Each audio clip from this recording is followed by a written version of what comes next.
Hey guys, my name is Victoria. I am a local SEO marketing expert. I work primarily with attorneys all over the United States, and I'm based in New York City. Today, I'd like to discuss a question that many of my clients ask me. And the question is, do I need to blog? What is the benefit? How often should I blog? In order to understand how blogging can benefit your practice, we need to first discuss something called searcher intent.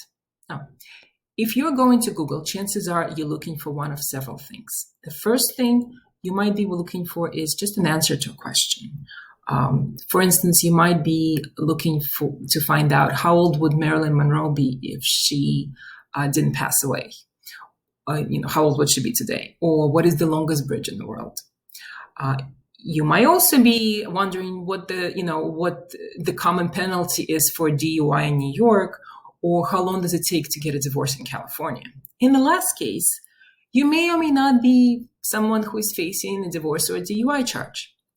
Either way, you'll type into Google something like, how old would Marilyn be, or how long to get a divorce in California? And Google will give you several sets of results. So if I type in what is the longest bridge in the world, I'm going to get some pretty pictures. I'm going to get a little summary here, and I'm going to get a few websites that Google thinks will answer my question. If I type in how long does it take to get a divorce in Los Angeles, I'm going to get a summary, and I'm going to get a few websites that Google believes will answer my question.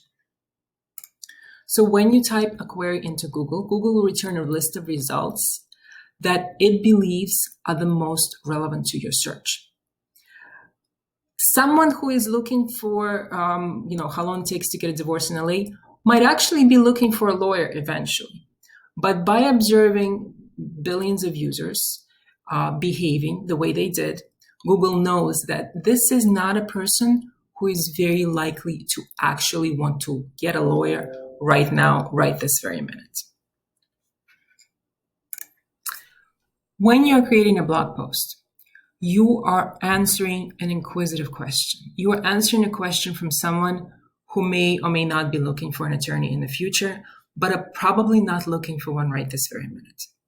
Because most blog posts will be just discussing some questions, right? They're not looking to convert. And so what people really misunderstand is they think they put out a blog post and they're supposed to get clients from that. That's not how it works. So what is the point of blogging?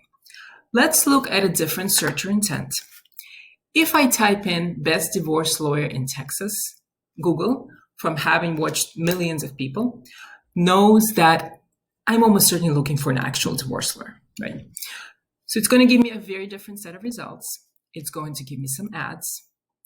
It's going to give me what we call the 3-pack or the snack pack, which is the 3 Google My Business listings it considers to be most relevant to my search. It's also going to give me some websites as well. The reason Google picks those 3 up here and not a different 3 is complex.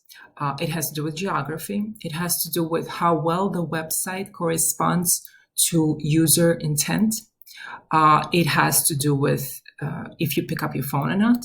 There is a whole lot in the algorithm that helps Google decide that these 3 listings are likely to be the listings that I will need. When you're creating a blog post, you're not just answering a question and trying to be seen by people who may or may not be looking to buy. A blog post is always a supportive piece of material that is designed to drive traffic for a keyword, a money keyword. A money keyword would be something like best divorce lawyer in Texas. Let's just take a really quick look at what I mean. So this is my own blog. I have a blog post here. How do I advertise my law firm in 2021? Unfortunately, I don't get a lot of time for blogging. It's funny, my clients all get like multiple pieces of content per week, and I barely do any of mine. But what's interesting here is that if I look at this blog post, right, could it be converting someone? Maybe a potential client will find me. But that's really not why I have it here. Why I have it here is because you see this right here. This is a link that goes to my homepage. And this keyword right here, Now that's a money keyword. How do I know this? Because if I put this in, let's see what I get.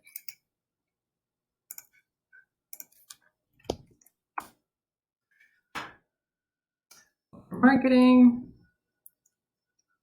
Okay. Okay, I don't mean to brag, but this is me, this is me, this is me. And I think the fourth result is also me, yeah.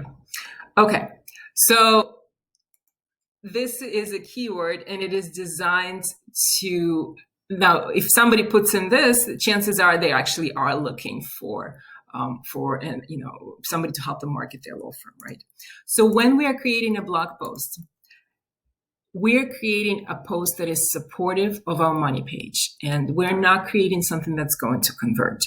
Before you blog, always think about which page of yours you would like to get more conversions on. Maybe it's the same-sex divorce lawyer page, or maybe it's the DWI page. And then you create a blog post around a question that someone might someone might ask before they go to hire a lawyer, right? So they might be asking, how long would divorce take, or how is child support calculated? And you link that blog post with a money keyword to your money page. In this particular case, this one links to my homepage because that's where most of my traffic comes from. So is blogging something you should do? Yes. By blogging, you are creating very valuable keywords to your homepage, or to your money page. However, if we work together, in addition to using the blog that way, we also create a whole syndication network around your blog, and your blog posts actually become about 30 to 50 times more powerful. And that's kind of an advanced SEO technique. Also, I don't want to give away all my secrets, but it works really, really well. So how often should you blog post? Well, as often as you think your main pages need a boost, right? If you have a nice money page that's not getting you a lot of traffic, then try to create a few blog posts and link them to that page with a money keyword, with a keyword that triggers a GMB listing, right? Like this or like this, anything that triggers a GMB listing. And you will be able to give a little bit more power to that money page. So blogging is not really about driving traffic, unless of course you're like a blogger or a newspaper or something. For a lawyer, blogging has a very specific, very definitive purpose. Yes, you want to inform. Yes, you want to make people feel like, they're connected with you. But really, you are doing it because you need to show Google that your page is important. You need to drive authority, and you need to get those conversions, right? It's never about visitors. It's never about how many people see you. It's always about calls, and the right calls, the kind of clients that you want. Okay. I hope you have found this helpful. If you have any more questions, please feel free to reach out, and I'm happy to provide a marketing assessment for free. Just get in touch. Thank you so much, and I will speak with you soon.